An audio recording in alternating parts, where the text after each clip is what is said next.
everyone. Good morning. Welcome to First Things First. I'm Jenna Wolfe. That's the Hall of Famer Chris Carter. This right here is Nick Wright. What to the what is happening, Chris Me Carter? and Dusty were flashing some gang signs at each other and almost got caught on camera.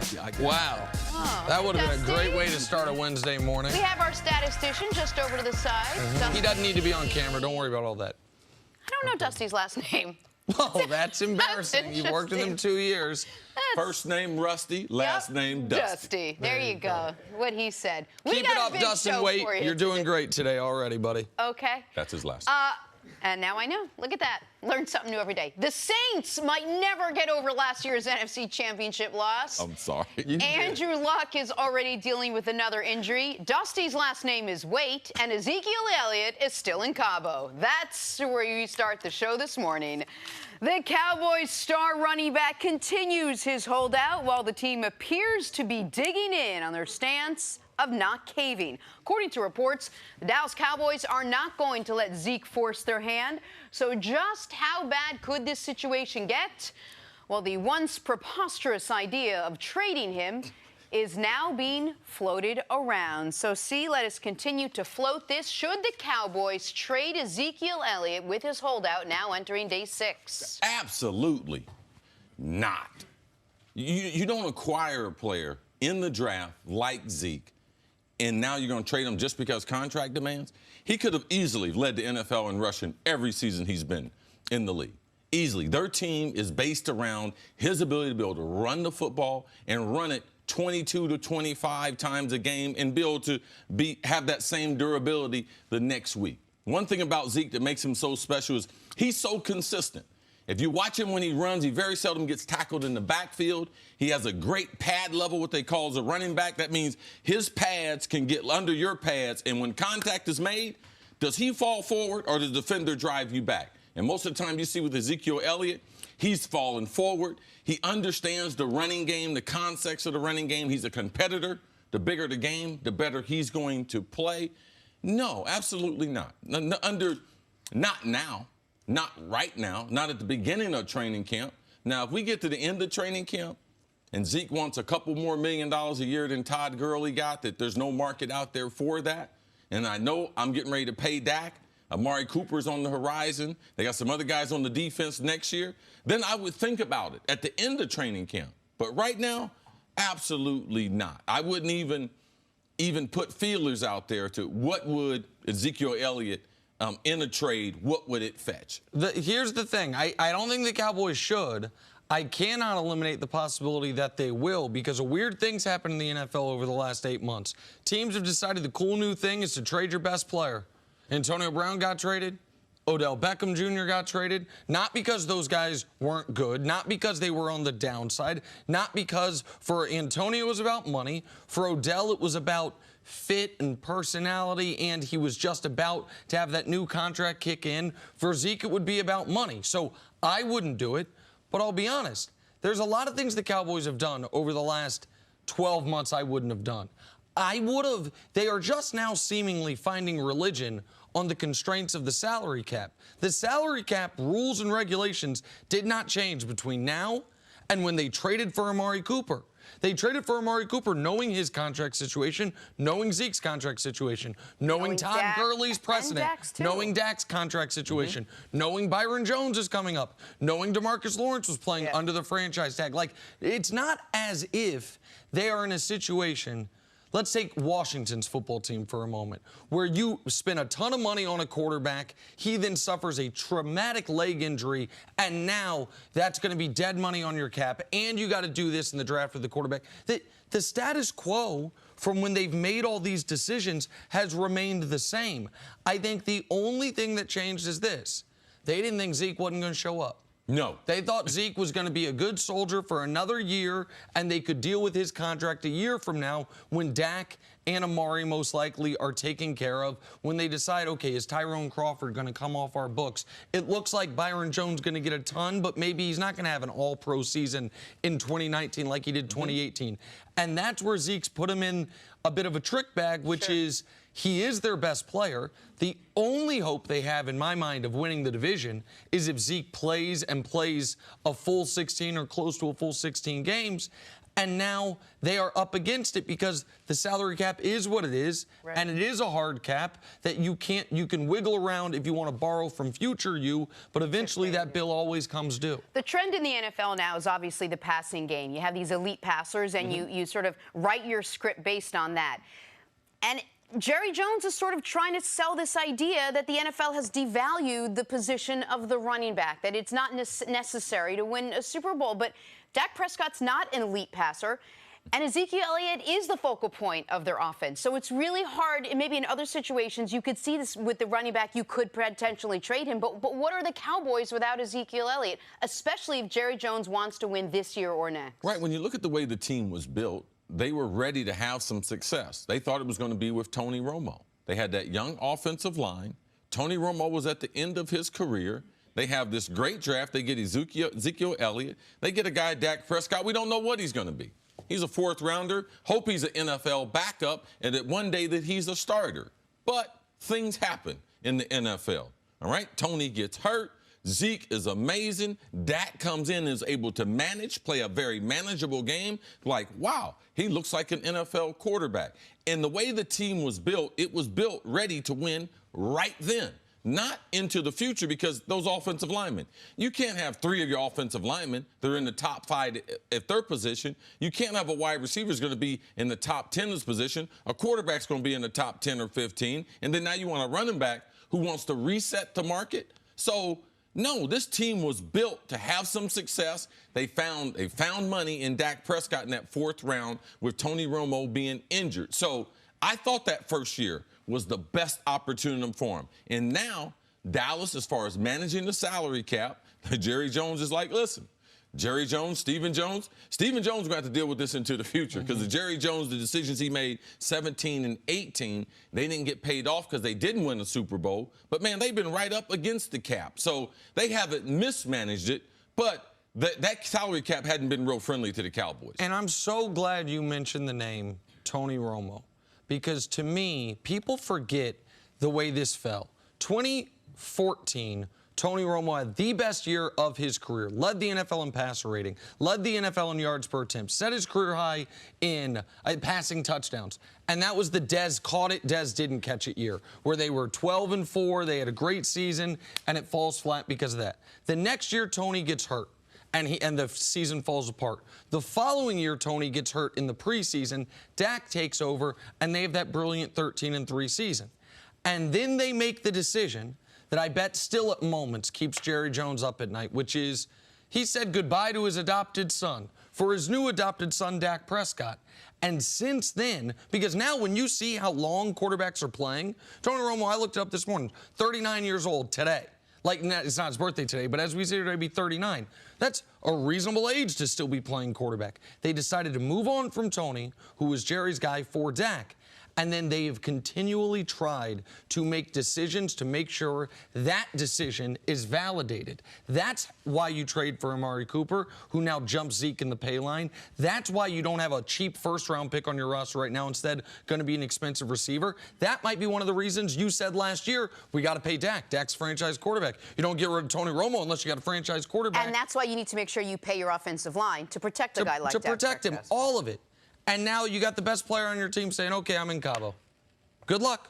Let me know when you're going to actually pay me what you said you were going to pay me a few months ago. And the Cowboys in a really rough spot. We'll wait and see how this one turns out. All right, take a break. Coming up, some bad news for the Colts as Andrew Luck sitting out because of Kevin Durant. That's next on FS1. You can always check us out on the Fox Sports channel on SiriusXM. We'll be right back. We'll get to Andrew Luck in just a second, but first, this is Oakland's Chad Pinder. Watch a terrific diving snag down the right field line. Wait for it. Nice focus, nice catch. Oh, that was going to be fair, too, there. And that one didn't feel good either. Didn't Great have a ton catch. of time to brace himself. Oof. That's as far as a right fielder can run to get to a ball. Here we go, a little minor league action. Whoa! Dayton Dragons' Michael Ciani stretching out for a really nice catch. Okay, now here. that's an athlete. Watch how he goes off of 1 foot. Oh, man, didn't need to get the two to gather up. Oh, Michael, that's the Hall of Fame hands of the Call him up, Cincy. Just added Trevor Bauer, moved on from my guy Puig. More on that later, potentially. Call him up to the big league squad. He was playing a little shallow. Did get off on the crack of the bat, but his angle wasn't the best. Oh, hold on a second, though. Hold on, little Chiefs training camp action. Patty Mahomes out here practicing the old no-look pass. Oh, who's there? Oh, and there was the illegal contact flag on the play. Don't matter. That's still a completion. That's still a first down. That's great. Oh, yeah, man. How you going to defend that? Looking that side of the field. Oh, but I see you coming. Don't worry about it. I got you, man. Right there. Bam, bam. Like the defensive end told him, you wouldn't have thrown that ball in practice. Like, you would have gotten sacked in the game. Hey guys, it's Nick Wright here to tell you a bit about 23andMe. Sure, DNA testing can tell you about where your ancestors are from, but did you know it could also give you a lot of genetic information about your health and traits? Understand more about yourself today and inform how you live your life going forward. 23andMe allows you to better understand your health background.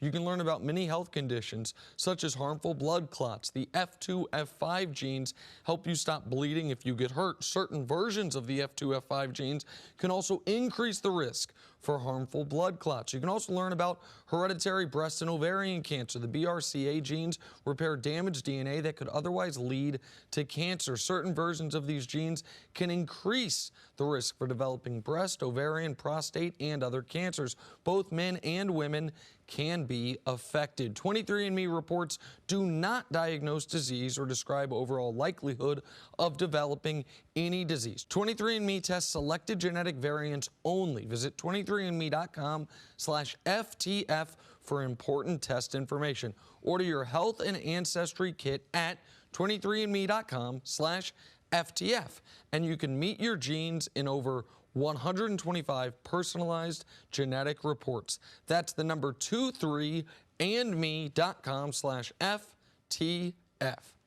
To the Colts now. The unknowable. I'm sorry. Some bad news for Andrew Luck. Andrew Luck is dealing with a calf injury that'll see him miss the preseason opener. Says he's no stranger to this news. Andrew Luck's had a host of injuries during his time in the league. Head coach Wright said Kevin Durant's calf injury, which led to a torn Achilles, was definitely a factor in sidelining his quarterback. Here's Luck on why he's not rushing himself back. The nature of it is a calf strain, and I say lower leg because I feel pain in my ankle area and calf strain, and I guess I'll get a little specific. I've had images and x-rays and everything, and my Achilles is not at extra risk. There is no tear or swelling in there or anything that's indicated, but so it's a calf strain, and we're on our feet a lot, and I know to be the best quarterback I want to be, to help this team like I want to help them, I can't be. I'm not looking for average, and if I'm going out here with pain, I'll be average. I will feel like an average quarterback, and I'll be an average quarterback. That's not good enough for me. That's not good enough for this club.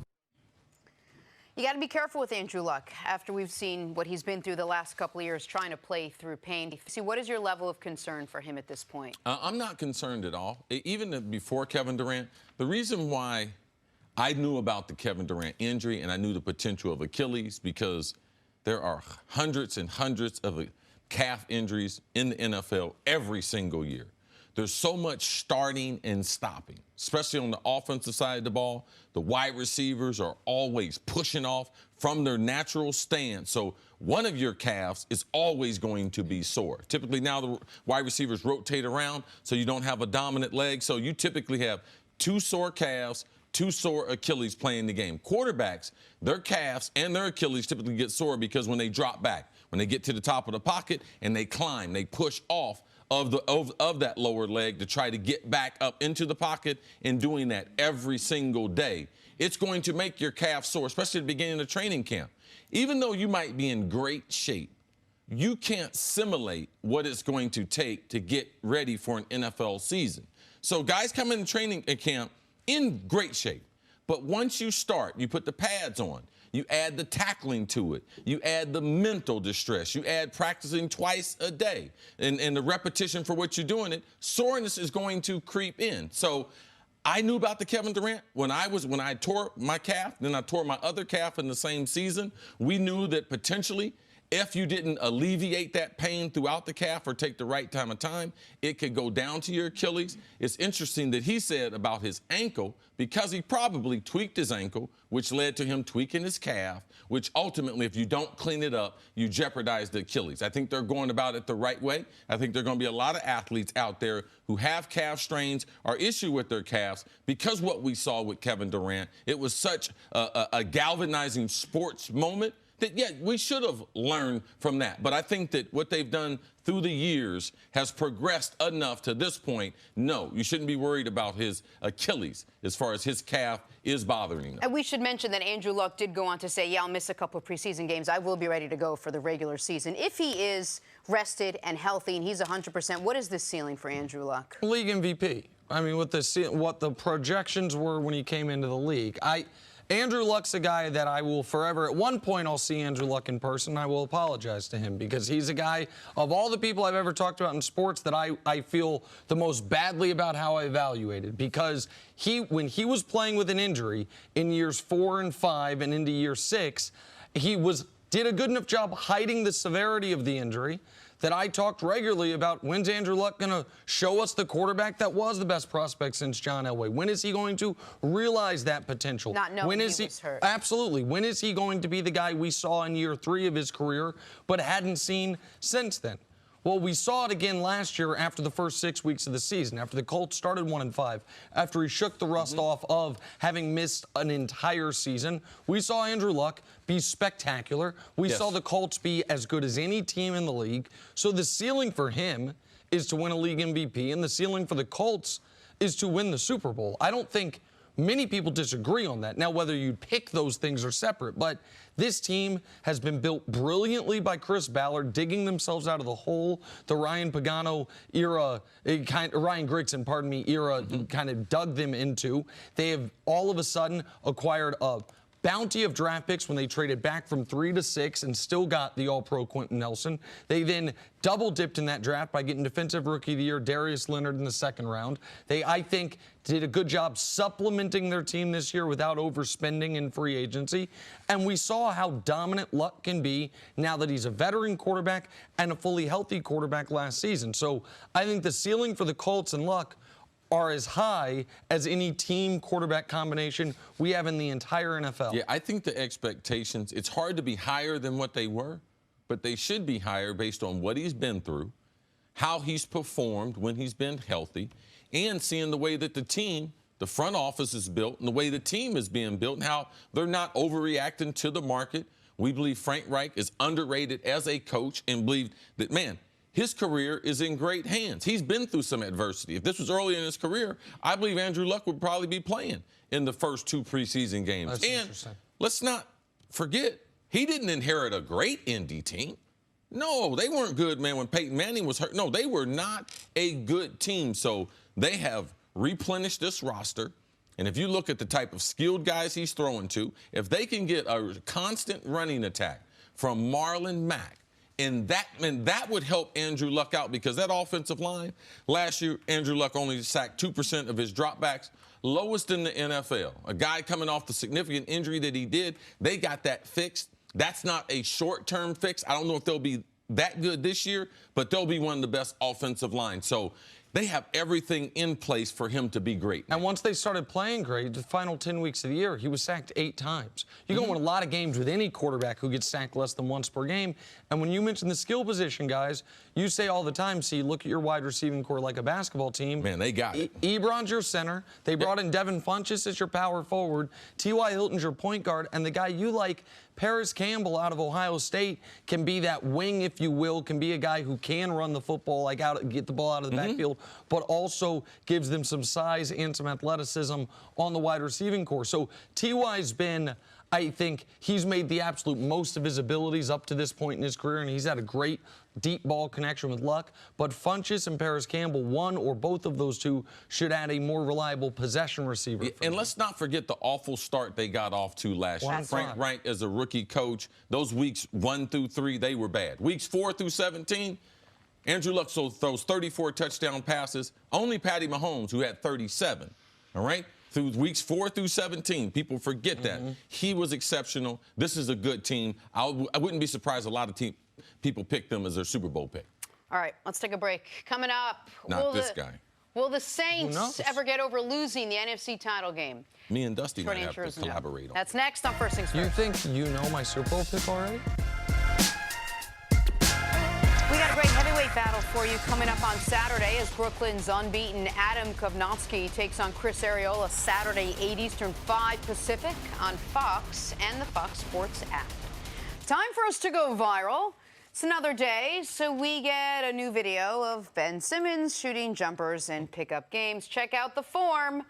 Rocket center Clint Capella had a hilarious tweet in response to all the videos saying, quote, "Everybody can shoot in July." Oh. Twitter coaches chill. Ben Simmons out there. I think Julius Randle, Rodney Hood, Michael Beasley out there with them. Now, this shot we got kind of the still shot of right there. The form was a little funny. Like, we should put something up like this and be like, did he shoot the ball with his right hand or his left hand? Again, like I said, His fundamentals are not great. Are awful. But he's working, man. You want to see him working. This is a baby step. You got. I implore you. No, I don't. I don't want to see him on the court. I want to see him doing drills. Well, maybe he is, but those aren't going to go Nick, viral. maybe I might be right. You might be right. Maybe I might be right about this. You might be right, but I'm saying they're not gonna publicize him doing the drills. When you take bad shots against bad competition, you create bad habits. All right? Like, he's already a bad shooter. He needs to take good shots from deep. Right. The reason I said does that make sense? Of course it does. But the reason I said it's if I was trying to teach a kid how to catch the football, you think I would start with one hand? You think I would be doing trick shots? No, but you said last time you don't want him to do any dunks in these games. You want him shooting jump shots. Right. So this is a baby step towards baby that. step. Can I tell you what I saw yesterday? What kind of contract did he get, Nick? He got a max contract. Okay, well, how much is that? He got about 178. And we're applauding him because of what? Baby steps. I saw Mello in the gym just working on drills, not playing in a game at all, just drills. That video went viral. Oh, that's going viral. But we're not going to talk about that. We'll NFL talk about guy playing this. in Major Stories League to start your morning. Biggest of big brawls in the Reds-Pirates game last night. There's been a season-long simmering feud between these two clubs, and it boiled over. 5 players ultimately ejected, most notably Yasiel Puig. What'd you make of it, Nick? It was most notably Yasiel Puig, because he got traded about 45 minutes before this brawl. Found out from the fans he got traded. Still said, hey, man, last night with my guys, I'm going to go out swinging. Now, the pitcher right there, he was a basketball player at St. John's, and he almost connected with that left, man. That would have been bad news for everyone involved if he connected. No, he's a for-real fighter. Yeah. There's a lot of fake fighters, especially in Major League Baseball, but no, he calls it out. He runs to the battle line. I'm not into brawls, but that was exciting to see. This was a good one, man. Puig's a real fighter, too. He's going crazy. The Reds manager had been kicked out of the game earlier. He comes back into the fray to try to fight poor 70-year-old Clint Hurdle. Clint Hurdle don't want none of that mess. Like, the Reds, they got Bauer yesterday. They lost Puig, but Puig went out with a bang, man. Look at this. Look. No pun intended. That's the best missed punch since Jermaine O'Neal and that fan that came onto the court. Back to the NFL now. Julio Jones announced he will not be playing in the preseason. Also added he's not waiting for Amari Cooper or Michael Thomas to get their deals done, saying we're not in the same boat. So you agree with this decision to skip preseason games? I'm fine with Julio. I know him and Matt Ryan. They spend a lot of time in the offseason. I talked to both of them last season. They talked about how they're in sync with each other. They have experience, not only in-game experience, playoff experience. No, Julio works as hard as any receiver, not only during the game, but also in practice. Most veteran players, they don't need a whole bunch of preseason. So this one right here, Julio, every once in a while, I'll grant an exemption.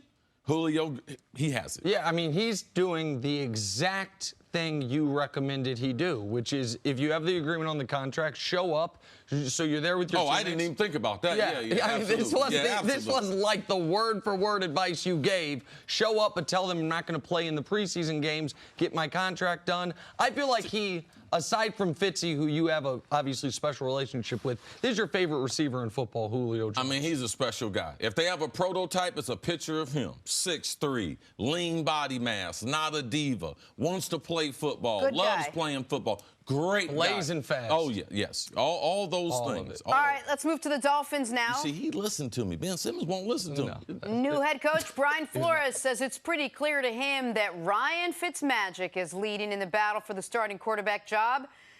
Fitzpatrick is battling with Josh Rosen, who Miami traded for back in April. And this all confused Nick just a little bit. Why, Listen, Nick? Miami. You got fortunate. You were able to get a prospect the level of Rosen for only a second-round pick via trade. We know, for good and for bad, what Fitzy is. You're not a contender this year. I understand, Brian Flores, you want to put your best foot forward, but it's not just about this season. The Dolphins aren't going to do, I would hope, what the Cardinals did and have one and done for you as a head coach. It's about long-term for the team and long-term getting Rosen as many starts as possible to figure out exactly what you have in him is the best strategy. He has a year in the NFL already. I don't know why Fitzpatrick would possibly be the starter over him when we know what Fitzy is. Well, this is the thing, Nick. When you run the NFL locker room, you tell the players, the best players are going to play. So I haven't been to one Miami practice. Let me tell you what's happened. Fitzmagic has looked a lot better than Josh Rosen. That's the only reason why Brian Flores would make this type of announcement. It sends a consistent message to the locker room, regardless of what your status is, draft or whatnot. If you do not practice well, he's from New England. You must practice well. Josh Rosen has not practiced well, and Brian said, it's clear to me. It's not a race. It's not close. It's clear to him. So he is doing the right thing as far as establishing his program. You can't put a guy in there on potential. Whoever plays the best should earn the starting spot, and right now, not one of my favorite guys is Fitzmagic. All right, back to the Cowboys and the standoff Josh that is. probably heard that with them big ears he got. Zeke versus Dallas. Zeke wants a hefty new deal. Cowboys clearly taking issue with the hefty part, mainly because Ezekiel Elliott isn't the only player Dallas needs to pay. Dak Prescott and Amari Cooper both looking for new deals as well. But according to Stephen Jones, taking care of them won't be easy. That's my goal, is at the end of the day, we figure out a contract for Dak, for Amari, for Zeke that's fair, that's one they can be satisfied with. But at the same time, they've got to understand there's a real salary cap out there, and any money that we save in their situations, and it's not their job to manage the cap, I agree with that. That's our job to do. But any money we save is not going in Jerry's pocket. It's going to another football player. I mean, it's a hard cap. It's reality. We have to deal with it. And, you know, at some point, the money we spend on these great players are going to keep us, unfortunately, from probably signing a couple guys that we'd like to keep. It's like selective memory. It's like the Stephen Jones that we heard from early in the season isn't the same Stephen Jones who suddenly was like, well, hold off. Yeah, we would love to pay you guys, but we got to be a little conservative with our hard cap. What was your reaction to what Stephen Jones had to say? What he's saying is absolutely correct. It is. And I mean, nothing he's saying is wrong. It's just, to your point, not consistent with the messaging they've had previously. And once again, it's a reminder what has thrown off the Cowboys' planning is they did plan to pay Zeke in a year. They did not plan to have to make this decision right now. And here's the spot they find themselves in. Everyone talks about Dak and Amari only having 1 year left on their deal. Well, there's another guy who only has 1 year left on his deal. And unlike Dak and Amari, he was actually on the All-Pro team last year.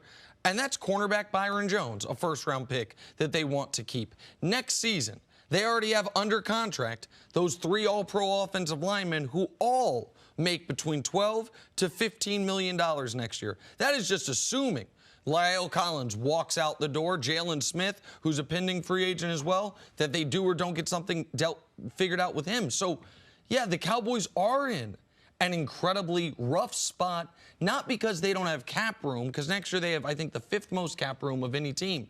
But that's only because none of these guys have been signed. They know that cap room is spoken for, and they are going to have to make a hard decision. You cannot have 3 of the highest paid offensive linemen in the league on your team while also having one of the 5 highest paid quarterbacks, one of the 10 highest paid wide receivers, and the highest paid running back. You just can't. And so they seem to be leaning towards this entire time to paying Dak first and figuring the rest out.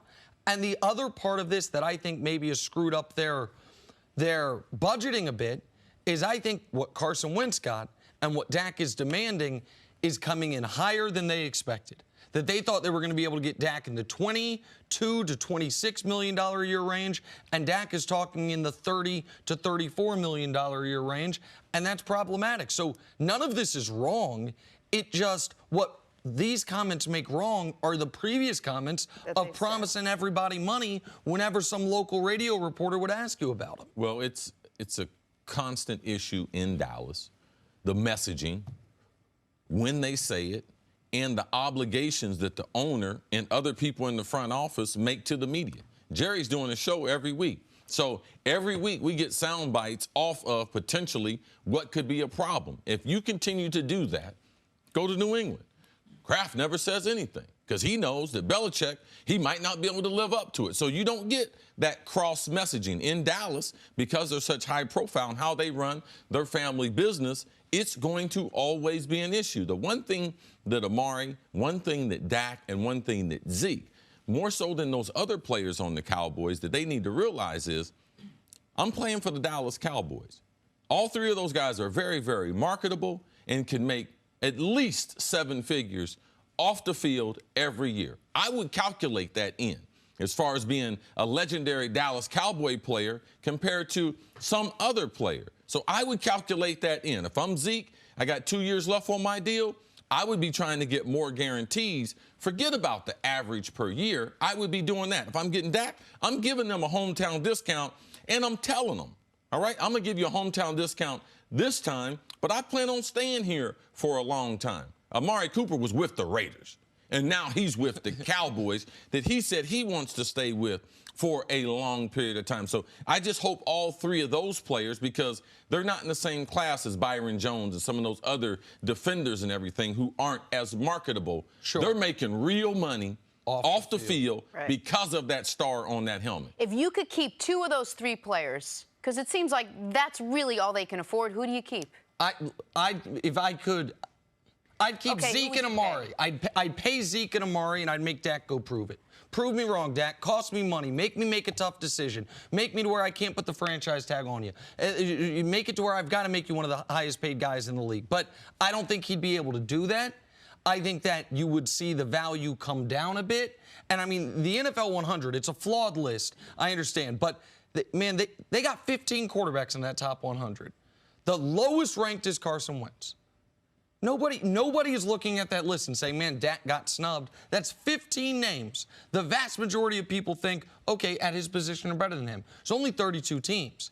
He is the definition of a league average quarterback, which in 2019 is a good quarterback because there's so much talent in the league. I mean, to me, that's what I would do. But there's a lot of things the Cowboys did that I wouldn't have done. I'd have been squeamish about paying DeMarcus Lawrence second most money any defensive players, or third most money any defensive players ever made. But they did that.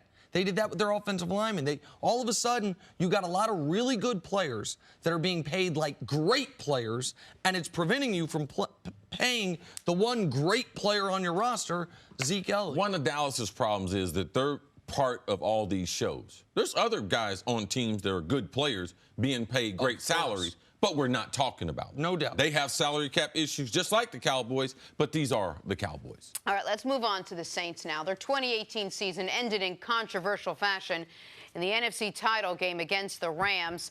And according to former Saints running back Mark Ingram, that's still a bitter pill to swallow. He said that is something that no one on our team, no one in our organization will ever get over. That is tough. When you get to that point, basically, one play from the Super Bowl, there's no justifying that. There's no comfort in that. CeCe, what do the Saints have to do to break through and win the Super Bowl?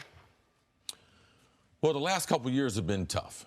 2 years ago, the miracle in Minneapolis in the divisional round, they have that game won. All they got to do is defend the Hail Mary, knock the ball down. That's all they got to be able to do. Stephon Diggs takes it in. Vikings go on to lose to the Eagles. They go on to win the Super Bowl. Then last year, you think you can't top that. Oh, they did. They got home field advantage. They're playing the Rams. They got that was a great football game that was destroyed by a controversial call that changed the game. People say, well, you don't know if they're going to. And no, we don't know that, but you know that a bad call was allowed to continue what shouldn't have been there now that they've changed the rules. That's how obvious it was to the NFL. Can they recover? You can never go back. You think Tom Brady right now, he got 6 Super Bowls, right? How many could he have had? 9, certainly 7 or 8. And that's the way he thinks. That's one of the things you're like, man, why is the guy out there? Because of those missed opportunities. Man, I got close twice. 2 times in 3 years, we're in the NFC Championship game. Neither time did I take it for granted that, you know something, this is going to happen all the time. I don't think that they're going to recover because Drew Brees, if you look at the quarterbacks and the teams in the NFC, man, you got to run that gauntlet again. And are they as talented? I think their offense might have a little more variation than they have. Adding Jared Cook as a tight end, I believe he's going to have an unbelievable season with Drew Brees. Drew Brees is the best quarterback that he's ever played with, and his ability to create mismatches and his overall speed, I believe they take huge advantage of it. No, you don't go backwards, because even if Drew Brees was to go on and win another Super Bowl, he's going to look back and be like, man, I should have won 3 if he has 2. And so, listen, what do they need to do? I know Coach Mangini will say that years don't start where they finish. I get that. But they need to do exactly what they've done the last 2 years, which is aside from a bad, very, very beginning to a season, they've been as good as anyone in football. 2 years ago, they start off 0-2. They then reel off 12. They go 12-3 until the Minneapolis Miracle. Last year, they started off 0-1. They lost to Fitzy and the Bucks, if you remember, in that shootout back and forth. They went 13-1 after that until a meaningless Week 17 game where they already had the 1 seed locked up. The only loss was that shocking nationally televised loss to the Cowboys. I think it was 13-10, that defensive battle. They were the best team in football after Week 1 last year until that non-call in the NFC Championship game. And what I'll say about that non-call is this. They could have won despite the non-call, but had the call been made, they would have won. It would have been game over in that situation if the call's made there. Now, they still can blame themselves for losing in overtime, letting Jared Goff drive the field. I understand that. But where you're nervous for the Saints is this. They're in a tough division, and those teams competing with them in their division, the Falcons and Panthers, have had the injury bug come up and bite them the last couple years, right? Falcons had their whole defense injured last year. Cam Newton got hurt last year for Carolina. The Saints been pretty fortunate injury-wise these last 2 years. And when you have home field going through your building, when you're in good situation injury-wise, when your quarterback is doing something only one other quarterback at his age has ever done, those are the moments that you need to take advantage of. Those are the moments where your safety needs to not dive out of bounds, needs to make the tackle against Minnesota, where you need to get the right call against the Rams, and they didn't. So I think they're an excellent team, but we know it's very hard to have 3 straight great years in a row, and I would say the Saints have had great years back-to-back already. Even though Sean Payton, Drew Brees, people don't look at them, at their offense as a physical offense, they've been able to add the physical component because Mark Ingram been special playing with Kamara. Now you don't have Mark Ingram. How do they get back to doing that? I'm concerned about the usage of Kamara as a running back. He is not a 20-carry-a-game guy. So I don't think using him 20 times a game in that capacity makes them better. I do believe their defense will be better than what they were last year. And just real quick to your point, see, that we don't always talk about the other guys on other teams that they're holding out or have contract things. Their best receiver, Michael Thomas, they still got something to work out with him heading into this year as he's trying to finally get paid. And to your point on Mark Ingram, if you want to protect Brees, we don't talk about his age at all, but if you want to give him a little bit of protection towards the durability for the whole season, you would like to have someone in there like a Mark Ingram that could run the ball, especially late in the season. All right, we'll take a break. Coming up, could the Cowboys actually trade Ezekiel Elliott? That's ahead on First Things First. Back here on First Things First. Look who's here. What up, my Eric friend? Mancini. How are you doing? Good. How are It's a little you? spicy on this desk. We love it. Debating stats and things in the commercial breaks. Stats aren't a thing. Way to outline We everything don't we're doing debate here. them. Go over scheduling Stuff. grids. Coach, you want to talk some Atlanta Falcons? Sure. All right, why don't we do that? Coach, when was the last time you came into a room and wrecked it? Besides my show. Hey, the Falcons much missed every the time I come to playoffs your room, last Chris. year after suffering a ton of injuries to their defense. Quarterback Matt Ryan, at age 34, considered an elder statesman by NFL standards of sorts. He's well aware that this team can no longer take seasons for granted. Matty Ice talked about this with Adam Shine on SiriusXM's Mad Dog Sports Radio. You can feel it just in the way that everybody's approaching practice or weightlifting sessions or, in the meeting rooms. There's definitely a sense of urgency. There's a really good vibe in the building right now. It's fun to be a part of it. This time of the year, everybody's optimistic. I've been around a long time, and this team, feels like we could be special. You agree with Matt Ryan? Do you feel like people maybe are sleeping on the Falcons, that this could be a special year for them? Look, I love this topic. I think this is a fascinating team for a couple reasons. This is the first time in NFL history that a standing NFL head coach has fired all three coordinators. Okay, so all three guys are different in Dan Quinn's 5th year. So I'm really curious to see how that works. Okay, so that's one element. Then this is the first time in NFL history that you have an offensive line that has the potential to start all #1 draft picks. It's never happened before, but they have the chance to have every single offensive lineman be a #1 draft pick. And then when you add in Matt Ryan, Calvin Ridley, you've got 3 more #1s. So you've got 8 or 9 #1 draft picks on offense. So you should have the potential offensively to be really, really special.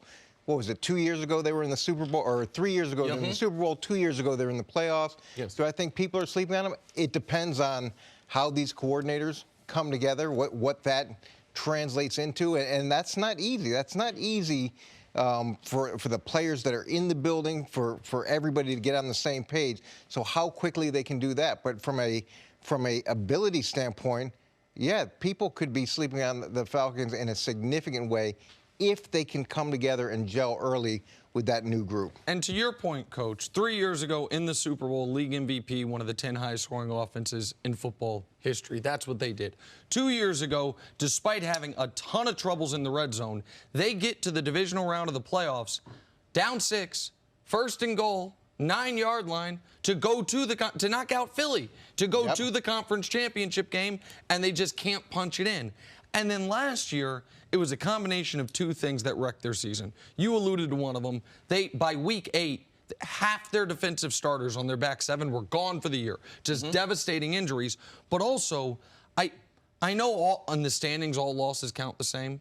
But in the first month of the season, when you lose because week 1, the way your playoff game ended against the same team, 1st and goal from the 10, you can't punch it in. That's how they lost to Philly. Their next loss came in overtime to New Orleans. They lose the coin toss. Drew Brees drives down the field. And their next loss came, Andy Dalton throws a touchdown pass with 8 seconds left to beat them by 1. When you start off 1-3, when you know you could be you're 3 plays from being 4-0, and you're dealing with all these injuries, I feel like it totally saps you for the year. I know great teams, you overcome it, but that is a really difficult way to start the season as far as emotionally and physically with the injuries. But the talent's obviously there. And I don't think this is a team that has to have a great defense to be a double-digit win team because of how prolific the offense can be. And we would expect Calvin Ridley to be even better this year than he was last year. You know what you're getting from Julio. I had no idea the stat about the offensive line, but that's really fascinating. And so we know how difficult the NFC South is, how historically it has turnover. It's very rare that a team wins it back-to-back years the way the Saints have. But they're as talented on one side of the ball as any team in football. And defensively, we've seen if they're healthy, they can be a top half of the league defense as they were in 16 and 17. And yet, CC, we talk so much about this Falcons team that they'll go as far as Matt Ryan takes them, except last year they were riddled with injuries on defense. You look at a guy like Matt Ryan, he's not that quick-footed. He's not an amazing athlete. He's not that great off schedule, and yet he's one of the better athletes in the league that you like. Why is he so good, and why is he the perfect athlete for this team? Matty Ice, to me, is one of the prototype quarterbacks. He's a good enough athlete that he can run any type of action. He's also a student of the game. I believe he's underrated as a passer. I believe because of Julio Jones and how they run their offense. I love Matty Ice. He can throw any type of throw on the field. His timing is impeccable. He's a grinder. He loves playing football. He loves the dirty parts about football. He's a tremendous leader. There's no one in that organization that doesn't have the utmost respect for him. Last year I did a game and just talking to people, just how impressed, how involved he is with the wide receivers in the offseason, working out at high school fields and raggedy fields. He takes it upon himself, not Dan Quinn, but the thing that you pointed out man, he's going to need some help from a leadership standpoint. Nick, I don't believe their defense is going to be one of the top defenses. They struggle getting off the field. They struggle rushing the passer. And last year, after Deion Jones, their middle linebacker, got hurt, they couldn't cover anyone. So it's exciting to be able to hear about Matty Ice and the offense, but they got a lot of questions. I believe one of the top 5 defenses will be in Carolina. So we talked about the Saints. No one's talking about Carolina. Carolina is going to come back, and that division, as we've seen the last number of years, it will be highly contested. But I believe they're right where they should be because there's a number of huge question marks outside of their offense, Coach. And I'm with you on Matty Ice. I interviewed a lot of quarterbacks either in New York or Cleveland, and you send the playbook or part of the playbook to the quarterback ahead of time. You have them study it, and then we'd sit for about 5 hours and go through and see what they had retained. And he was one of the most impressive guys I've ever interviewed in terms of how much he'd studied, how quickly he could retain it, how well he understood concepts, the way that he approached things, the humbleness with which he approached things, and that he generally had. It wasn't superficial. And you can usually see when you spend enough time with a guy in an interview who they are. And I loved that about him. And I think as an athlete, he's a little bit underrated. He's not a stiff back there. He can move around. Mm-hmm. He can make some plays. Some people, I think, underestimate his ability athletically. Real quick question about Dan Quinn. Dan Quinn obviously got the job after being the defensive coordinator in Seattle and doing a great job there. I know you talk all the time about how you have to be the head coach of the entire team. But when your background, as yours was, is in defense, is it even more a kind of imperative on him to figure out how this defense can be better than Chris expects, at least a top half of the league defense, because that is where his background is? Yeah, he's listed as the defensive coordinator, and Dan Quinn was my defensive line coach in New York, and he's got Jerome Henderson there, who is a future head coach. He was my DB coach. He played for me in New England, really bright guy, working the secondary. He's going to have more responsibility. Bob Sutton, where, we can agree to disagree on Bob, but a wealth of experience. He's down there as a senior consultant, and they all were with me in New York, so they all have worked together. I think that's going to help Dan still play the role on. He's also got Ben Kawika, who was with me in New York. He's their special teams coach, who he's worked with. So that familiarity, even though these are new coordinators, is going to help him still pay attention to the whole thing. I believe Dan Quinn's underrated as a head coach, especially in knowing the players there, the environment, the vibe. It's a college-like atmosphere. They play music all the time. They have their food, Jenna catered in, chefs and everything. I like Arthur food. Blank runs a first-class operation, and Dan Quinn, I believe, is one of the underrated coaches. I named my daughter after Dan Quinn.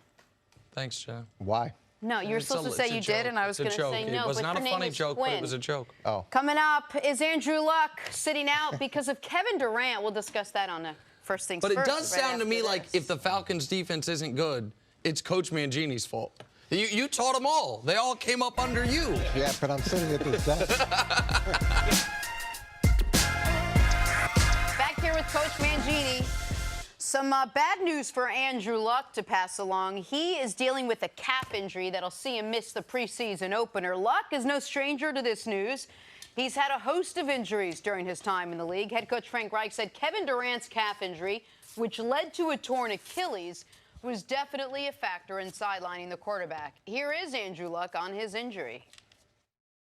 The nature of it is a calf strain, and I say lower leg because I feel pain in my ankle area and calf strain, and I guess I'll get a little specific. I've had images and x-rays and everything, and my Achilles is not at extra risk. There is no tear or swelling in there or anything that's indicated, but so it's a calf strain, and we're on our feet a lot, and I know to be the best quarterback I want to be, to help this team like I want to help them, I can't be. I'm not looking for average, and if I'm going out here with pain, I'll be average. I will feel like an average quarterback, and I'll be an average quarterback. That's not good enough for me. That's not good enough for this club. Coach, I love what he has to say, but when I think Andrew Luck, I don't think durable. It makes me nervous when he's got any injury, a lingering one. What is your level of concern for Andrew Luck? It's not very high. I think one of the benefits of going through an injury like he went through is you start to understand how to come back from those things. You start to understand how to treat injuries, how to take a step back and maybe some preventative steps. And when you're young, you're so programmed to push through everything. And sometimes as you get older, the best thing you can do The reason is, why we're programmed, because we got coaches like you from the time we're little. Listen, buddy, suck it up. Get out there. you need to know the Right? difference between pain and injury. Yeah, it's a fine line, and as you get older, you start to understand that. I don't love the comparison to Kevin Durant. I think as soon as you put that out there, everybody assumes that this is a lot more serious than it is. I'm more in line with listening to what Andrew said about this is a calf strain, and he's trying to be smart about it and put himself in the best position to start this season. Frank Wright put it out there, actually made that. Yes. He should not have said that at all because it just opened a floodgate for reporters to follow up Well, with. I think that right now we're going through an era where athletes, we watch sports, and to see someone's career altered like Kevin Durant, and to think how many athletes out there right now have some type of tightness in their lower leg or some type of calf strain, you would have to correlate thinking, okay, calf strain, Achilles, Kevin Durant. I know when I tore my calves, we did a lot of work on my ankle and my Achilles because I have soreness in both, and it was put out to me. You must clear these things up. So I don't have a problem with Frank Wright talking about it, because the reason why I know the calf injury was significant, he didn't say x-ray. He said we had an MRI. We had some scans. We had some images. So that lets you know that there was some seriousness to it. In the whole medical world, I guarantee you change when Kevin Durant went down, because there are a lot of people out there having the philosophy, if you have a strained calf, don't worry about your Achilles. And after Kevin Durant, if we didn't learn from that, the coach should learn from that. Andrew Luck, that's his profession. He should learn from that. And one thing we do as athletes, when we get a significant injury, we look up any other athlete because there's no comparison. Normally when I go to the doctor tells me, oh, you have 4 to 6 weeks. Well, that might be for the weekend warrior. That might be for the normal person. I want to compare my injury in real time to someone that has the same type of An elite athlete. DNA, same type of mentality, and to see what does history say, and if there's some good notes out there trying to duplicate that, or even, as we talked about with Kevin Durant should be looking at Kobe saying, how can I get back before Kobe got back? So I don't mind the extra attention to the calf after what happened to Kevin Durant. One of the things that we always want to do with our athletes is not give them a timeline, not say 4 to 6 weeks, not get into that game, because every human being is different. And you get backed into a corner. And well, it's not even, it's everybody heals differently. So what's 4 to 6 weeks for the layman, maybe 2 to 3 weeks for the elite athlete. But sometimes if you put a timeline in somebody's head, they think, I've got to stay out 6 weeks, or I've got to stay out 4 weeks, or I need to come back in 2. And that's not fair either. Both of those words. And we should mention that Andrew Luck himself said, I'll be ready to go when the regular season starts. Assume he comes back, he's healthy. How good could Andrew Luck be? What is his ceiling, Nick? Well, listen, he's had the talent of a league MVP since basically year 3 of his career, and then starting in year 4, he started to deal with that shoulder injury. And I think right now is the appropriate time, because I don't think you're going to bump into Andrew Luck. I think you should look into the camera and apologize to him for criticizing him. She asked what the ceiling is. First is an apology. Okay, all right. Well, so I was getting there, my friend. But so Andrew Luck is, of all athletes across sports, the one that I feel most badly about the way I evaluated in the mid part of his career, because he was so hyped coming out of college. He was the best prospect since John Elway. The Colts said, hey, Peyton, we'll see you later. We got the next Peyton. And Jim Irsay then said, man, if Andrew Luck's career ends like Peyton's with just 1 Super Bowl, it's a failure. And I saw this team be good, but not great. And I saw Luck show the full potential in year 3, and then in year 4 not be able to duplicate it. Year 5 not be able to duplicate it. And what I didn't know was he was playing almost literally with an arm tied behind his back. And we saw last year, after he missed a full season, after he had the first month and a half of season to knock off the rust, how good he actually is. That year 3 version, except smarter, and now with a good offensive line and a defense that actually knows what it's doing. Better front office, better coaching staff, and from week 7 until the Chiefs whooped them, they were the best team in the NFL in almost every category. They allowed their fewest sacks. The defense was awesome. Luck was spectacular. And so I do feel badly, because I was out here on Colin Cowherd's show comparing his career to Ryan Taylor Tannehill. My first ever blind reveal was that one. And now that one looks dumb, and I get that. But I didn't know he was hurt. And this was where athletes get a bum rap for playing through injury. You're better off to say, man, I can't play, than say, no, I'll gut through it, because you got people like me that don't know you're hurt and say, You saw last year with Cam Newton. the same thing. absolutely, how good are you really? So what do I think his ceiling is? I think his ceiling's league MVP and their ceiling's winning a Super Bowl. Like, I think they have a really, really good team in place. I like the draft pick of Paris Campbell. The offensive line is extraordinary. The defense is good enough. And Luck's the guy that you've been saying he is the whole time I've known him. And, Coach, I don't think you're more impressed with the front office, how they've managed it, how they didn't overspend, how they didn't overreact to L. Bell, and his overall recovery. I think that you're high on the Colts in the direction they're going in. Yeah, they're in a unique position. Everybody talks about building through the draft, and that's what you want to do, because it gives you the best position financially to retain the young talent or to go get pieces in free agency to help support the young talent. They've got a quarterback that can lead them to the Super Bowl or multiple Super Bowls. And here they are with 7 draft picks on defense, on a defense that was already pretty good. Plus, they added some draft picks on the offense, and they still have the most salary cap space in the league. Yes. That's a pretty good position to be in long term. So I like that. Now, the question I have is, did they address the medical staff there? The way that injury was handled last time, that's an area where when they evaluate this injury, is it the same group that was evaluating the last injury, or have they made some strides there? That's a couple things. I'd be looking at that. Watch their right tackle, Brandon Smith. He could be a liability. And see if the numbers as far as sacks go up this year. I believe that they will. Andrew Luck was so good last year getting rid of the football that maybe that offensive line is not as good as the quarterback. He prevented a lot of those sacks by getting rid of the football. And, Coach, you see what I just did right there? I hope it's a good template for you, because in about 12 months, you're going to have to look in that camera and do the same thing for Patrick Mahomes. Just letting you know. That was an apology? Yeah, Folks, we'll see you a little bit later on. You got to take a break. I don't hate on Patrick Mahomes like you hate on Andrew. Talk some basketball. Check the tape, America. Yeah, We're back right after this. That's why I can't get him to apologize to you. When Never he's rude. apologizes to 'Cause me. you didn't apologize right there.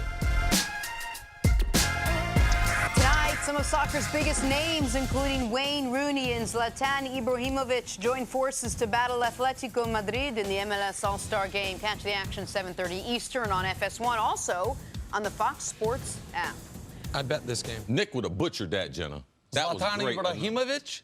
That's Atletico the one. Madrid? Come on, man. Ain't nothing I Let's- can't do, man. Let's talk some top plays here No, from shut last up. night, and then we'll get to Steph Curry. First, Oakland's Chad Pinder making a terrific diving All right, snag I couldn't on have the done right field that. line. This is I couldn't have done this. Yeah, you couldn't have done it with your mouth closed. This is as long as a right fielder can run here. Great catch. This would have been fair, too. So this at least took away at least a double, potentially inside the Parker. Yep. If he dives and doesn't make it, it might be inside the Parker. You're right. Ed, minor league baseball here. Dayton Dragons' Michael Ciani stretching out for a beautiful catch. That was great. I mean, listen, the Reds got in the Reds got in that big brawl yesterday. Probably got some suspensions coming. Why don't we call this young fella up? Fill that void. Doesn't he run and jump like Gardner for the Yankees? Yeah. Did he look like that in the air? When he was younger, of course. 100%. Great athletic play. All right, Hall here of we Fame go. hands of the week. Here we go. I know, CC, you don't like practicing this, but man, it looks good when it's executed. The old no look by Patty Mahomes right there, and someone will catch it, too. Of course they're going to catch it, man. It's thrown by Patrick Mahomes. I mean, to me, this isn't even news anymore. You see the ref threw the flag. Yeah, illegal contact on the defense. No, it's not illegal contact. Still, It's illegal man. for a quarterback, man, to be looking one way and throw the other way. That'd That'd be illegal. I right like there. that, see? See, Good doing. You surprised me there. You built my guy up. I like it. I wish Mangini was here to hate on it. Mangini would not like that No. pass. Moving on to the Let me Warriors. see him do that in 7 Super Bowls first. On his way to Canton. After making the last 5 straight NBA Finals, the Warriors lost KD to the Nets and Klay Thompson for most of next season due to injury. Many people don't think they will be contenders in a stacked Western Conference, but Steph thinks that's a mistake. At one point, they said we would never win a championship, and you heard that plenty of times.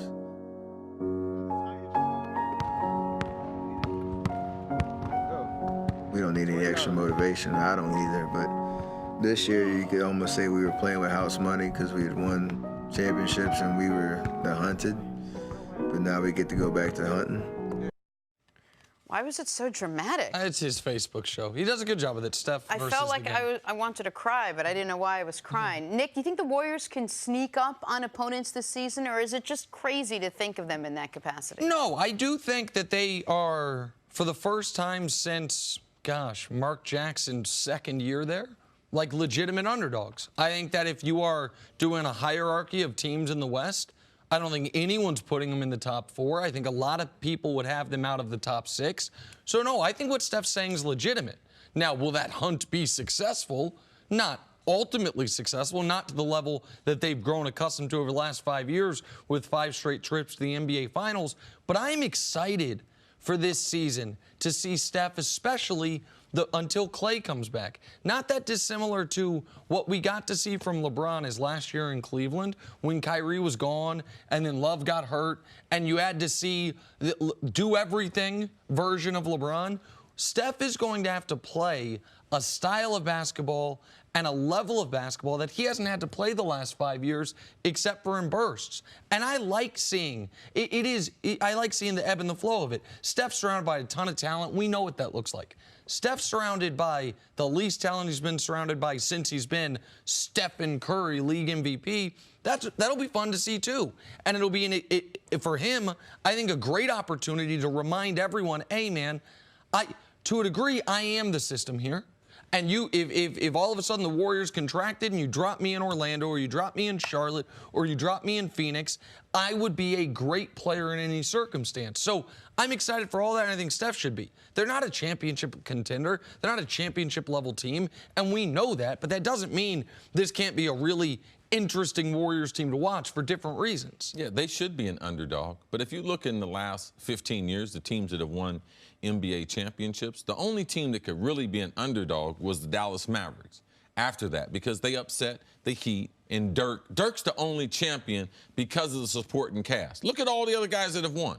You can't sneak up. You can't sneak up on Kevin Durant anymore. You can't sneak up on LeBron, Dwayne Wade after they won championship. You can't sneak up on those people. Those are marquee. Those are the games that people mark. Man, like people are ready to, they're going to be ready for those games. So, no, I don't think they're going to be able to sneak up on anyone because the respect that people have for the way the Warriors play. But if I hadn't seen the playoffs last year with them struggling without Kevin Durant, if I hadn't seen the Clippers take 2 games from them, if I hadn't seen all that, then I've been like, yeah, you know something? They might have a chance. Man, they got no shot. They don't have a shot to defend at a high level, which has kept this organization one of the elite. It's one of the things that people don't look at when they look at the Warriors. And Steph is going to be exciting, especially the time that Klay is not there. It is exciting to see him as a 2 guard. He is a special, special player. But we're talking about championships. That's a whole nother. How are they going to win 4 series? They got no rim protection. Steph's going to have to guard more with Klay being injured. Klay won't be healthy to the 2021 season, 100% healthy to be able to do the type of things that Klay does. So, no, it's nice to do your little show and everything, but all right, enough of that talk. Do you think there's a part of the players on this Warriors team like almost looking forward to this season? Like, we've been the favorites, we've been mocked, we're the assumed winners the last couple years. We want to show we can do it with them. think they would have if Klay hadn't blown out his knee. If they had just lost but they did that before Durant got there. No, hold on. But if they had just lost to the Raptors and Klay was healthy and Durant then leaves, then yes, because I think then Iggy might still be there. And then Draymond, Iguodala, Steph, and Klay say, hey, let's go see if we can do what we did in 2015, in 2020. And they wouldn't be the favorites, but they would be very, very frightening to me, much more frightening than them with D'Angelo, no Iggy, and Klay coming off the injury. But the Klay injury is what wrecks the whole post-Durant initial season. It's what, to me, made them do, I don't want to say a desperation move, but a little curious move of adding D'Angelo Russell because they didn't want Steph to be running to the ground where he's the only one you have to guard when they're opening the Chase Center. The Klay injury, they were planning for KD to leave, right? Forget KD's torn Achilles. They knew, like we knew, that KD would have a foot out the door all year. they weren't planning for Klay Thompson to blow out his knee at the end of their season and set everything back. That's the part that I think, at least temporarily, they can't recover from. I think they're going to miss Iggy more than they realize. But that guy, the stabilization, not only to the locker room, the defensive sets that they went through that he was a key part of, I believe that they're going to miss him. All right, let's take a break. Coming up, back to football. Hey, are people sleeping on the Atlanta Falcons? Hear it from Matty Ice next on First Things First.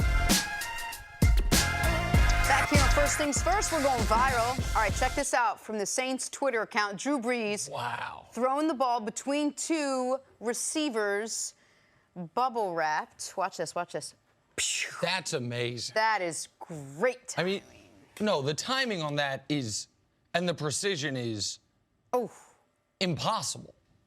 I wonder how many times they I had was to try just going to say, how many attempts before he got it? Those poor guys are probably concussed at this point. I'm being 80 told times? he did it on the first try. I don't know if I can fully believe that. I don't know if we had men on the ground or women on the ground to verify, but that is amazing, man. I watched that. It's hard to find someone throw the ball better than Drew Brees, though.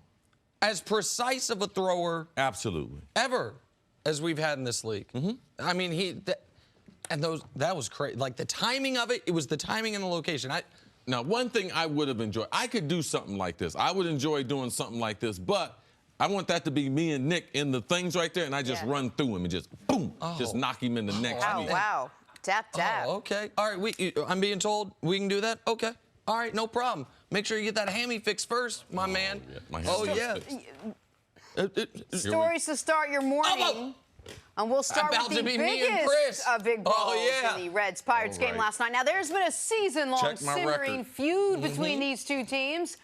Boy, it boiled over big time last night. 5 players Watch out. ultimately ejected, notably Yasiel Puig. All right, Nick, what'd you make of this? All right, Amir Garrett, you don't want them problems with him. Not at all. Guy Look at about this. 6'5" Look at and a half, played basketball at St. John's. He ready to fight everybody. I don't know who the person for the Pirates.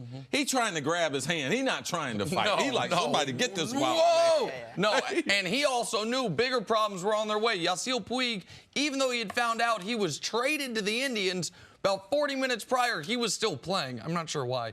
And then fighting. I am sure why, because Yasiel Puig likes him some fighting. So this was great. This was a great farewell for Puig. He's angry. These two teams don't like each other. The Reds manager had already been thrown out. He came out, tried to give Clint Hurdle some problems. Clint Hurdle's 71 years old. He's like, hey, man, that's senior citizen abuse. Can't do that. This was a good old-fashioned melee. There's nobody in the stands, but still, we're enjoying it. And there was 1 out left in the game.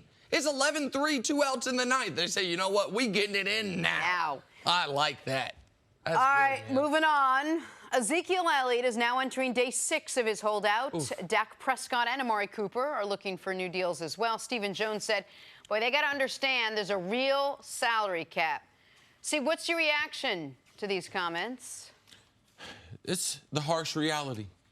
NFL, yes, it's a hard cap. And if you start spending all this money, when you start at the end, the slice of the pie, are these guys going to be happy?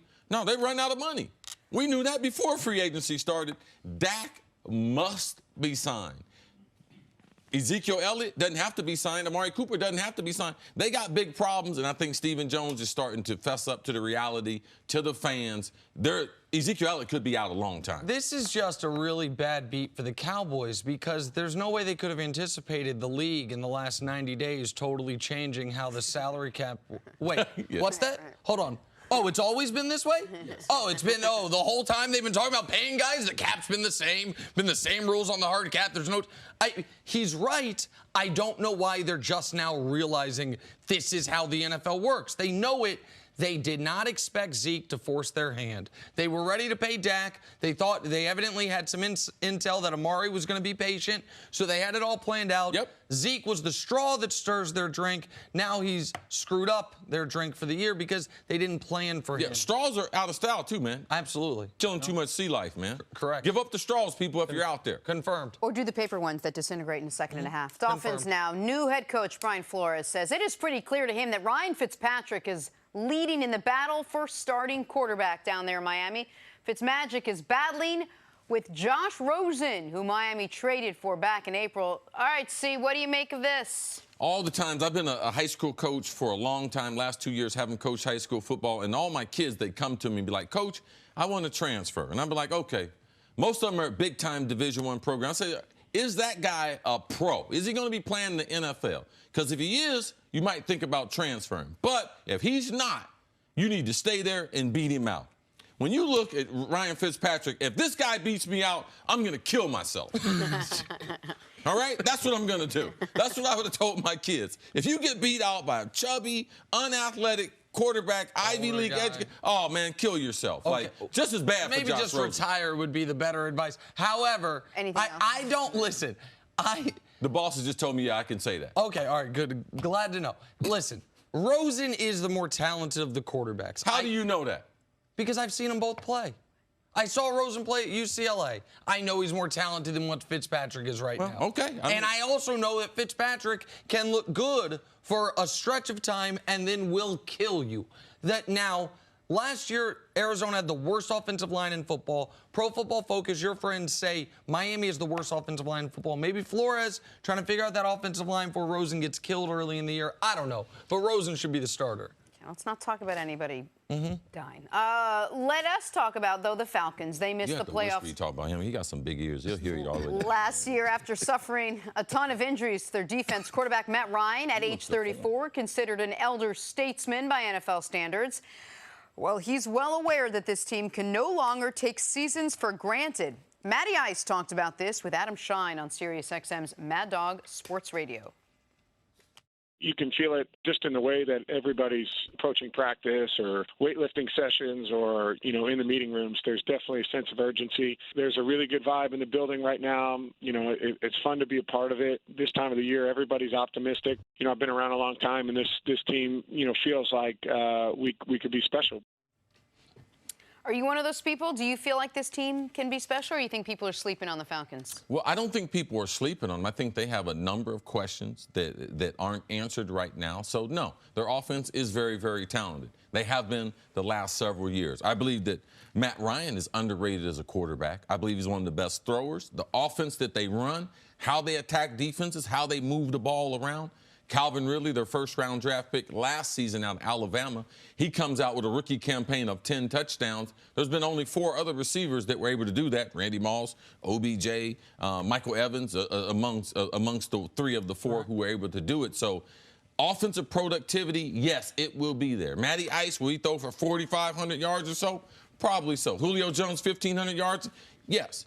What will they get from the running game? We know that last year Devontae Freeman hurt. Out, it really hurt their productivity. His backup, Tevin Coleman, has gone on to San Francisco, so they don't have the depth. They need a running attack to be able to protect that offensive line. And their special teams, which they have a new special teams coordinator. Their defense coordinator is brand new. How will they be? Those things I can't answer right now. So, no, I think they're right where they should be. I believe Carolina will be much improved. I believe their defense will be a top 10, potentially a top 5 defense. And you have the Saints in that division. I know Jameis Winston will get better with Bruce Arians. So in that division, man, you have tough opposition. It's been that way for a long time. I think that they're right there where they should be. They got an explosive offense, which we know about, question marks about the rest of that roster. And also, I think, legitimate question marks about how mentally tough, how much football devastation can a team withstand and come back the next year stronger. We saw them lose a Super Bowl in the most devastating way possible. You're up 28-3. That thing is a wrap. And every single thing that had to go wrong went wrong for them not to win the Super Bowl. Flash forward to a year later.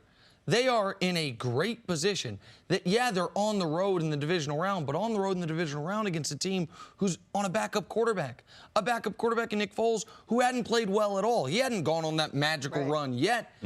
They got 1st and goal from the 9-yard line down less than a touchdown to after the Super Bowl devastation. No Super Bowl hangover here. We're going to be back in the conference championship game against Case Keenum, and they can't punch it in. And then the following year, they So last year, the hangover, you want to say it continues, they lose in week 1 the exact way they lost the end of the previous season, down less than a touchdown, 1st and goal, inside the 10, can't punch it in, lose 2 weeks later in overtime when they never touch the ball to their hated rival Saints, and then let Andy Dalton throw a game-winning touchdown pass with 10 seconds left to beat you. Now you're 1-4, your season's over. You're not coming back from 1-4. Can you climb that mountain again?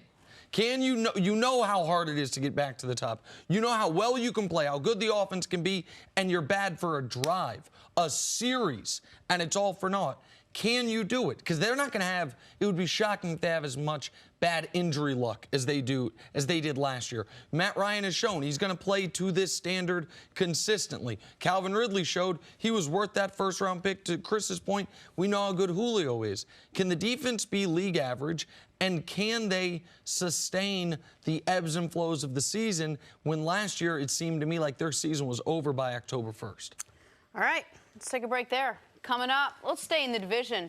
Will the Saints ever get over losing the NFC title game? That's next. This is First Things First. Back here with Coach Mangini, we're talking Saints. So their 2018 season ended in controversial fashion in the NFC title game against the Rams. According to former Saints running back Mark Ingram, still a bitter pill to swallow. He said that's something that no one on our team, no one in our organization will ever get over. That's tough. When you get to that point, basically one play from the Super Bowl, there's no justifying that. There's no comfort in that.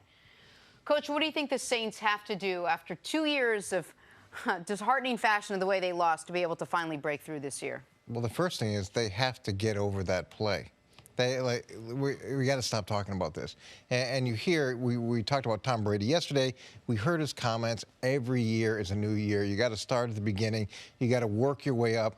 But you got to move past what happened last season. And just real quick, Ingram maybe is a good window into how players on the Saints are actually feeling, because they might all, if you're still with the Saints, have the company line, which is we have moved past it. Ingram, because he's with a different organization now, can be more honest about how the Saints might actually really be feeling, because, I mean, even when you heard his words there, he kept saying our, us, we, even though he's not on their football team anymore. He's with Baltimore. So I think it is instructive on how tough it can be to get over those things. Sorry to interrupt. But it's been a long time. They needed to get over that play during the game. There was a bunch of football that was played after that play. Before he went to overtime. And they had a chance in overtime to go down. And so there's a lot of things that happened after that one play that kept him out of the Super Bowl besides that. And I think to make that step, it's the resilience, it's the ability to move on. The 5-second rule we used to talk about, no matter if something's good or bad, you have 5 seconds to either celebrate or to be miserable. Then life moves on, and you got to go on to the next thing. So they've got to build that mentality. I think the other thing offensively is replacing a guy like Mark Ingram. And it's not just what he did as a player, it was his relationship with Kamara. That was special. Like, you see those guys talking and the way that they interacted and did everything together. That's going to be hard to replace. And then losing their center and trying to figure out who's really going to fit in that center spot. It's huge on the offensive line. And so they were able, in their defense, if you will, to get over an equally devastating loss, even if it came a week earlier in the playoffs the previous year. I mean, the Minneapolis Miracle is as tough of a way you can lose a football game as there is, in that you had it won. If you just make a typical defensive play, you win the game. Instead, the poor safety, P.J. Williams, I just has a total mental error, if you will, and Minnesota ends up going on to win. Last year, they were the best team in the NFL throughout the regular season. They lost week 1 to Tampa. They then won 13 of their next 14 games until a meaningless Week 17 game when they already had the 1 seed locked up. So they were able to recover, and they are incredibly talented. And after 3 straight years of great offenses with awful defenses that led to 7-9 records, they've now had more than competent defenses to supplement Drew Brees, to go along with more than competent running games, so where Drew Brees doesn't have to throw for 5,000 yards every year. So I know every season's different. But what they have to do this year is the same types of things they did last year and the year before that led to them being in the position where they could have won a championship each of the last 2 years. They've stayed healthy. They've taken care of the football. They've played good defense. Drew Brees has been brilliant when he's needed to be. Like, I don't think they need some major systemic changes, assuming they can get over the way last season ended after getting over the way the previous season ended. Well, they were the best team in the league through 12, 13 weeks. But after that, they weren't the best team. And if they don't get that figured out, Michael Thomas is not there. But also, who's going to be their number 3 and 4 receivers? We know Kamara coming out of the backfield, him and Michael Thomas, 1 and 2, one of the best duos that we have in the league. But after that, there was a huge drop-off, and the league caught up to them. The Rams caught up to them. So their inability to be able to move the ball and score touchdowns in the red zone, people had start to book them, start to figure them out. So I believe they're going to have a hard time replacing Mark Ingram. You talk about a lot of things that people miss on. That intel, when you have a veteran, a Pro Bowler, who surrenders some of his role to a younger player, getting him acclimated into New Orleans. Not only the interviews, all the stuff they did off the field, all the eating, all the camaraderie, that trickles down into your locker room. So they have a great environment there, was created a lot by Mark Ingram and some of those other veterans. How do you replace that? How do you replace that big banger that Ingram gives you that you don't have in Alvin Kamara, even though you're trying to increase his role this year? Do you take something away from his game because of the pounding that he's going to take? Now, I do believe that Jared Cook is the answer as far as a second receiver, as a tight end, because his ability to be able to run, his catch radius is one of the best that we have in the league. And I believe that Sean Payton and Drew Brees will take advantage of the best catching tight end that they've had since Jimmy Graham left there a number of years ago, Coach. You know, the other interesting thing is Mike Westhoff went and played a role there as a special teams coach, and he came in, I think it was either the start of last year or midway through the season before, and he's not part of that staff anymore. He's back in Florida fishing, and he had a huge impact, not only on special teams, but on a lot. He has great wisdom that he shared and I think helped a lot as they move forward. But they also were one of the most tricky, if you will, teams as far as fake punts, as far as trick plays in the special teams game. They used Taysom Hill in a really unique way on offense and in special teams. I assume Westhoff had an enormous amount to do with he had that. an enormous part, and even using personnel, and he's such a good resource from a head coaching perspective to get balance and ideas, and he's a good resource for the coaching staff because he was at that point in his career where it was about just he stabilized their special and he didn't need to climb. He wasn't climbing the ladder. He wasn't looking for another job. He was just looking to be part of something great, and I think he contributed significantly to that. Can't the Saints take just a small page out of what the Patriots did last year? I mean, the Patriots are able to sort of prolong Tom Brady and help Tom Brady out. Last year we talked so much about them focusing on the run, which we haven't seen in a long time. But Tom Brady's not that young. I mean, you want to make him last throughout the whole season. You want to be as productive in this. Drew Brees, I'm sorry. You want to see Drew Brees be as productive the second half as he was in the first half. Last year he wasn't. The first 4 games he was. The rest of the season he wasn't. You don't have Mark Ingram. So what do you do about that? Well, I think the last several years they've done tremendous for Drew Brees. They don't throw the ball as much as they did, and that was part of Mark Ingram. We're going to run the ball. We're going to lean on that offensive line. So also in talking to Drew Brees personally, he believes that he can play as long as Brady. He believes he's in as good a shape. He didn't mention Brady's name. He said this to me: Chris, I take care of my body. I have a staff of 10 people. I believe that I'm as in good a shape as anyone, and I believe I can play as long as anyone. I just don't put it out there for the public like other people do. I understand. I got it, Drew Brees. I knew exactly what he was saying. So, Drew Brees, we can't just expect because, now they're 38, they're 39, they're going to fall apart. Drew Brees is a special athlete. One other thing for them. They are a team that did the odd thing of trading 2 first-round picks to move trading an extra first-round pick to move up, not to go get a quarterback, but to get a defensive end in Marcus Davenport. They have your guy, Cam Jordan, son of your former teammate for a long time.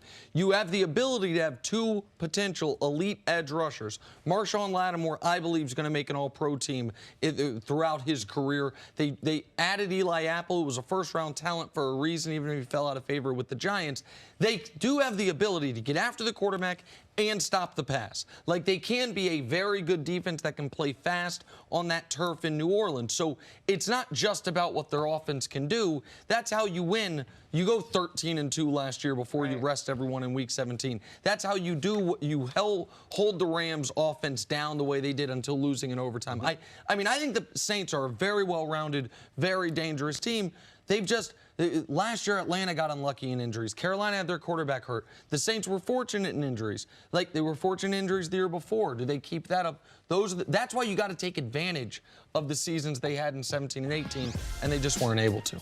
Thank you for listening to the First Things First podcast. Remember, leave us a review and tell us what you think. Subscribe to the podcast on Apple Podcasts and catch us on FS1 Monday through Friday, 6:30 a.m. Eastern. For Chris Carter and Nick Wright, I'm Jenna Wolfe. So long, everybody.